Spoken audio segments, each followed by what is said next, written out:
First of all, it's a joy to be sitting in front of you two guys, all right? I'm going to start with the Hall of Famer over here, Coach, if you don't mind.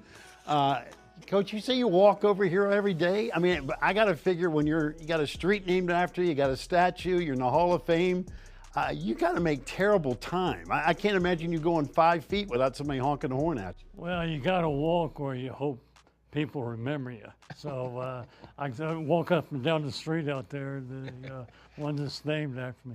Now, I got a great friend, John Belen, that's in administration now. He was my administrative assistant. We walk and kind of solve a few problems. Well, he loves you so much, he named his dog Beamer. Yeah. What's up with that now? When the guys are naming their dog name after Beamer, we got the goat, we got the dog. Then he tries to tell me that Beamer, the dog Beamer, is smarter than I am. Said that the dog doesn't talk back, follows directions. Talk about this guy, 1995, graduate assistant. How about this relationship? What was that like? I'm going to go back now to 95. What was it like with Brent Pry on this staff? I've always thought he was a smart guy, understood. Some people understand the game and some people, it doesn't make, the dots don't connect, but I always thought he had that. Got a great background, wants to be at Virginia Tech. Penn State is an excellent place to train as well as here. And, I think it's a perfect match. Coach, I'm going to take you back to 95. Do you remember those days vividly? Because one of the things you talked about in your press conference was, treat people right. That was one of the things you always talked about, and that's really part of the foundation of Virginia Tech, whether we're talking football, the student body, or the alumni base. Yeah, honestly, I did learn that from Coach. It resonated more with me in my 3 years here than any time in my life. Coach always said that, and he believed it, and he, that's how the relationships were at our place, and I'm so thankful for that because that is the backbone of what we're doing now. Whether it's our players, whether it's our coaches, whether it's the community, the fan base, the high school coaches, the recruits, when they come here, they're going to get treated right. What's the advantage of having a guy like Frank Beamer still hanging around Blacksburg? It's inspiring to me. I've said this 1,000 times, and I'll never stop saying it because I'll never stop feeling that way. It's very humbling to sit at that desk and to be in his office. Coach has a way about bringing out the very best in the people that are around him. And I felt that as a graduate assistant coach here for 3 years. You always wanted to please him and do your best for him. And that's the way the players were. And that hasn't changed. I think about him and what I want to do here, what we need to do. It's for a lot of folks, but Coach always comes to mind. I want to make this place special again where he's very, very proud. That's big, big shoes to fill, and it's a tall order, but we can do it.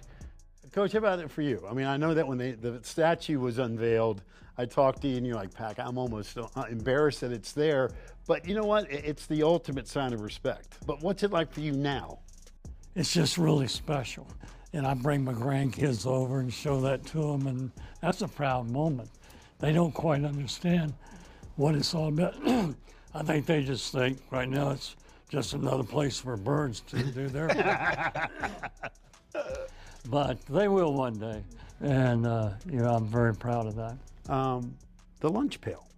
I'm gonna go to the lunch pail because I think of Virginia, for folks on the outside, they see that lunch pail, and that symbol really is perfecto for Virginia Tech, isn't it? Absolutely, and it came with Bud, and I think you were here at the time. And 1995. And kids putting their goal in there, and it was a sacred thing between Bud Foster and the defense here, and kind of a oath to each other that you was going to get the job done, and it's lived a long time. That lunch pail's beat up and battered, and it's traveled more miles than any of us, but it's hung in there. Coach, what about that? You remember that 95? I remember that meeting down in the classroom, downstairs. And I still get the hair stands up on the back of my neck thinking about it. Coach Foster did a tremendous job up in front of the unit talking about what he wanted this to mean. And the guys took it to heart. You know, we wrote down our individual goals, our unit goals, our team goals, and one by one, walked up and put it in that lunch pail. And it went with us everywhere. And I'm gonna tell you, it took a beating on that sideline at times now. I mean, whether it was Todd Grantham or Bud or a player, I mean, that thing would, you know, took the brunt of some of it. But let me tell you now, it means a lot. You talk to the guys on this staff that played here under Coach and under Bud, that thing still just, I mean, it had a giant impact on their career here. In a town like Blacksburg, has there ever been a moment, Coach, since you've taken over that you two ran into each other at the restaurant? I mean, Blacksburg's not necessarily a metropolis, but I'm just curious how often you two run into each other, just whether it could be at the local Walmart, the restaurant, grabbing a donut at Carol's or whatever. I mean, occasionally, but I tell you what happens more often.